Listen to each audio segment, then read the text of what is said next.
Hello बच्चों, मेरे channel में आपका स्वागत है। बच्चों, आज हम पढ़ेंगे कक्षा 7 की पाठ्य पुस्तक वसंत भाग 2 का पाठ दादी माँ।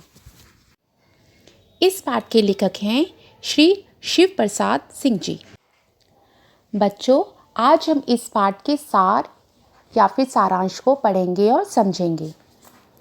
बच्चों, यह कहानी शिव प्रसाद सिंह जी की है, जिसमें लेखक ने अपनी दादी माँ का वर्णन किया है और बड़ों के महत्व को दिखाया है।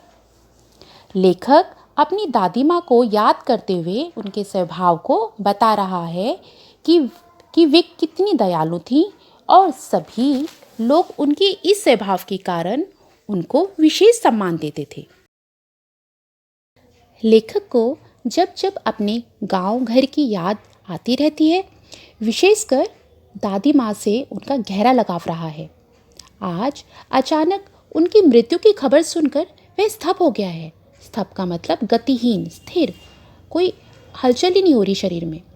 और उनकी आंखों के सामने, यानी लेखक की आंखों के सामने, बचपन से लेकर अब तक दादी माँ के साथ बिताया हर पल, हर लम्हा याद आता है। लेखक क्वार के वे दिन याद करता है। बेटा, क्वार के दिन सितंबर और अक्टूबर के महीने को कहते हैं, जब चारों ओर पानी भरा रहता था और दूर से बहकर आई घासों के सड़ने से एक अजीब सी महक हवा में फैली रहती थी।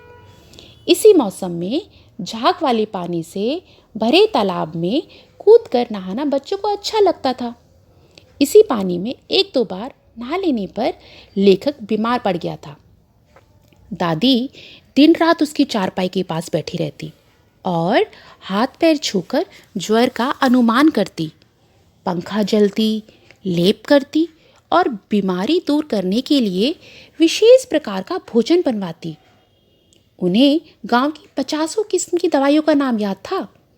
गांव में कहीं कोई बीमार होता तो वह उसके पास पहुंच जाती और अपनी इन्हीं दवाइयाँ को शुरू कर देती और उसका इलाज करती।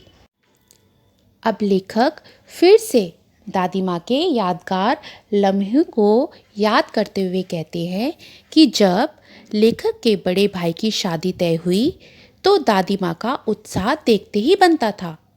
यूँ तो वह कोई काम नहीं करती थी, लेकिन किसी काम में उनकी अनुपस्थिति विलंब का कारण बन जाती थी।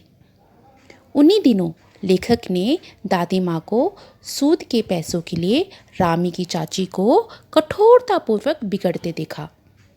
वह आंखों में आंसू लिए दादी माँ से मिन्नतें कर रही थी। उसकी बेटी की शादी थी, पर दादी अपने पैसे छोड़ने को राजी ही नहीं हो रही थी। लेखक से यह सब देखा ना गया तो वह वहाँ से खिसक लिया। कुछ दिनों बाद रामी की चाची से लेखक ने जाना कि दादी माँ ने उसका सारा कर्जा माफ़ कर दिया और 10 रुपये देकर बेटी की शादी में मदद भी की। यह घटनाएं दादी की कठोर प्रवृत्ति के साथ उनके कोमल स्वभाव को भी उजागर करती हैं। विशेषकर लेखक उनका लाडला था और उसे लगता था कि किसी प्रकार का अपराध हो जाने पर दादी माँ की छाया में खड़े हो जाने से उसे अभयदान मिल जाएगा। दादी को याद करते हुए लेखक आगे बताते हैं कि दादाजी की मृत्यु के बाद से दादी उदास रहने लगी थी।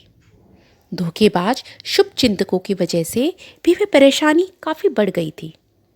लेखक के पिता ने दादाजी के श्राद्ध में काफ़ी रुपए खर्च कर दिए थे। एक शाम माघ की कड़ाके की ठंड में, बेटा माघ का महीना जो होता है वो जनवरी और फरवरी के बीच के महीने को हम कह सकते हैं, तो एक शाम को माघ की कड़ाके की ठंड में नहाकर गीली धोती पहने दादी संदूक पर दिया जलाए और हाथ जोड़े बैठी थी। उनकी आंखों में आंसू देख लेखक से रहा नहीं गया। उन्होंने दादी से रोने का कारण पूछा। दादी मुस्कुराते हुए बड़े प्यार से उन्हें खींचकर रसोई में खाना खिलाने ले गई।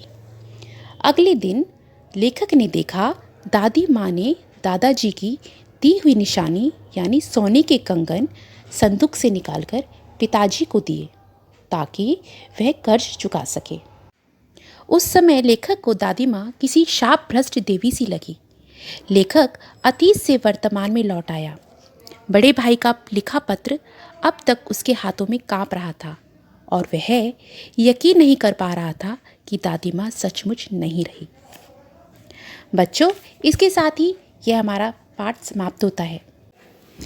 अगर आपको मेरी यह वीडियो पसंद आए तो प्लीज़ मेरे चैनल को लाइक, शेयर एंड सब्सक्राइब कीजिए।